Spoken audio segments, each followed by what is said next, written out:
எலெக்ஷனில் எப்படியாவது ஜெயிச்சிடணுன்னு மோடி என்னென்னமோ பண்ணி பார்க்குறாரு. இந்தியாவில் எலெக்ஷன் நடந்துக்கிட்டு இருக்கு. ஸோ தமிழ்நாட்டுக்கு ஒரு 4-5 வாட்டி வந்துட்டு போயிட்டார் இந்த ஒரு மாதத்தில்.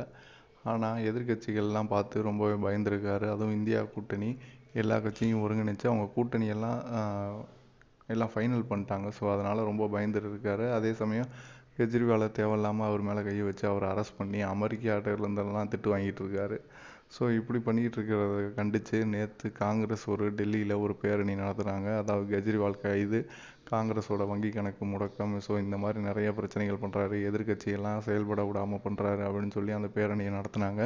அதில் பார்த்திங்கன்னா ஒரு மக்கள் அவ்வளோ கலந்துக்கிட்டாங்க. ஸோ மிகப்பெரிய கூட்டம், எதிர்கட்சி தலைவர்கள் எல்லாமே கலந்துக்கிட்டாங்க. இதை பார்த்து பயந்துட்ட மோடி தப்பு பண்ணிட்டோம், கெஜ்ரிவால் மேலே கை வச்சிருக்கக்கூடாது அப்படின்னு நினச்சிட்டு இருக்காரு. ஸோ அவர் பண்ண பிளண்டர் மிஸ்டேக்கில் இது ஒன்று. அதுவும் இல்லாமல் தேர்தல் பத்திரம் ஊழல் வழக்கு, ஸோ இந்த மாதிரி நிறைய இருக்குது. ஸோ இந்த வாட்டி காங்கிரஸ் இதை கரெக்டாக கொண்டு போனாங்கன்னா காங்கிரஸ் ஜெயிக்க அருமையான வாய்ப்பு இருக்குது.